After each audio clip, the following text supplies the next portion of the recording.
자, 일일 합격 노트 지금 10문제가 나가 있는데 3문제만 하도록 하겠습니다. 칠판 보시죠, 그냥. 2번 문제. 공인인사업령상 법인의 등록 기준에 관련된 설명으로 옳은 것은 그랬어요. 옳은 것. 다툼 있음, 다른 법률에 따라 중개를 할 수 있는 법인은 제외한다. 특수법인은 제외라는 얘기죠, 이거. 자, 1번. 중개사무소는 건축물 대장이 된 건물로서 소유권을 확보해야 한다. 소유권을 확보해야 한다. 틀렸죠? X죠. 2번. 대표자를 제외하고 임원이 3명인 경우 그중 1명은 공사한다. 맞았네요? 3명 중에 1명으로 기억하는 겁니다. 2분의 1이냐 3분의 1이냐 이거 헷갈리니까 3명 중에 1명은 공인인사한다. 이렇게 얘기하시고. 그럼 2번 정답이죠. 자본금은 2억 원 이상이 된다. 착시를 유도했죠. 보증 설정 금액이 2억 이상이 된다. 맞죠? 자본금은 5천만 원 이상이면 되는 거예요. 그래서 3번 틀렸습니다.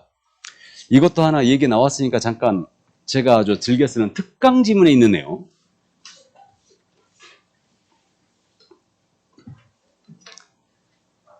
법인의 등록 기준이다. 옳은 것 골라라. 쭉쭉 가다가 3번. 보증을 2억 이상 설정해야 한다. OX. X죠. 보증 설정은 등록 기준이? 아니에요. 뭔 말인지 되십니까?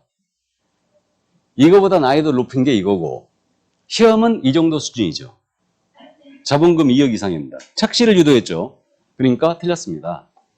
다음에 협동조합인 경우 사회협동조합이 된다. 속으면 안 되죠. 사회협동조합 꼭 주의하시고 이거 절대 등록 안 되고 공인인사가 아닌 임원은 실무교육 수료할 필요가 없다. 받아야 되죠. 자격증이 있든 없든 임원, 사원 타이틀 걸 수 모두 받아야 된다. 자, 정답 2번이었습니다. 자, 그러면 8번 문제로 보죠. 표시광고 문제.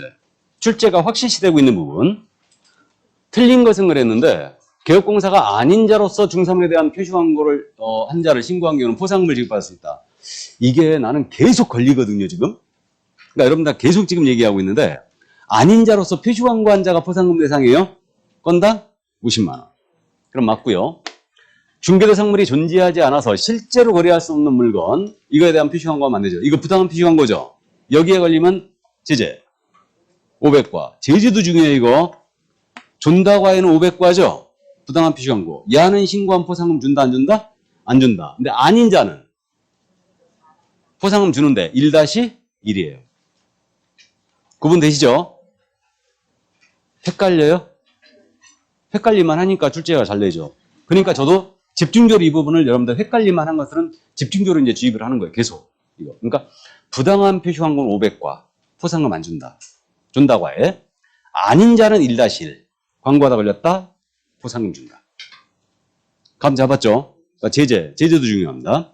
그 다음에 개업공사가 중개사물에 대한 표시광고 시 중개보조를 명시한 경우는 100만 원 이하가 들어가야 된다. 광고 위반이죠. 개공이 광고 위반했다. 100과. 영등포, 휴게소, 보자. 이거 포 100과 맞고요. 자, 그 다음에 4번입니다. 국토교통부장관은 표시광고 모니터링을 위하여 정보통신서비스 이용자에게 관련 자료 유출을 요구할 수 있다. 맞죠?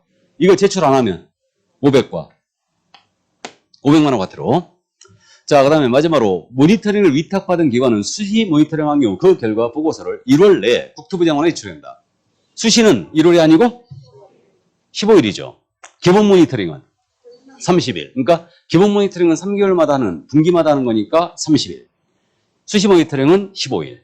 그 다음에 조사 및 조치를 요구했어요. 신속하게 시도의사 등록과청은 조사 조치 해주고 결과 통보해줘야 되죠.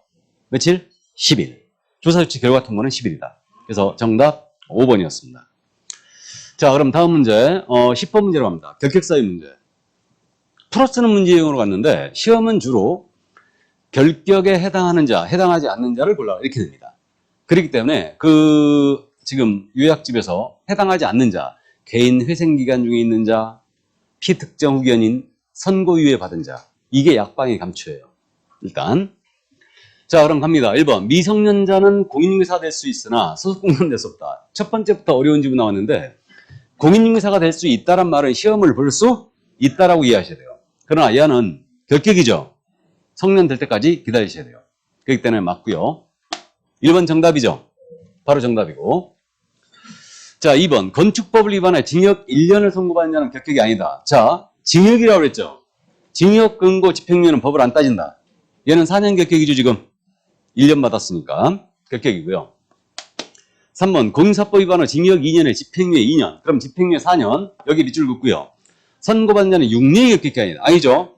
집행유예 기간 끝나면 없던 일로 한다고 그랬죠. 그러니까 유예 기간만 격격이다. 그러므로 4년이 딱 격격이에요.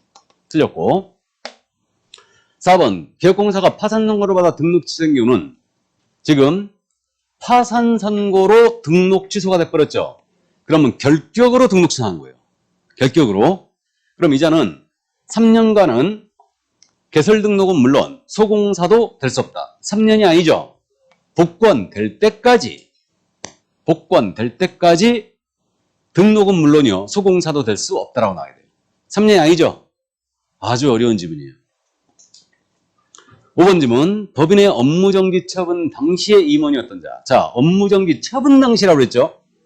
임원이었던 자는 당해 법인의 업무정지 아니면 격격이다. 아니죠. 사유 발생 당시에 임원이 걸린다. 그래서 지문이 요거는 실제 시험 지문을 이렇게 내버리면은 이건 태클감이에요. 근데 저는 연습인지라 일부러 이렇게 했어요. 사유 발생 당시를 기억하라고. 정확하게 이렇게 내요.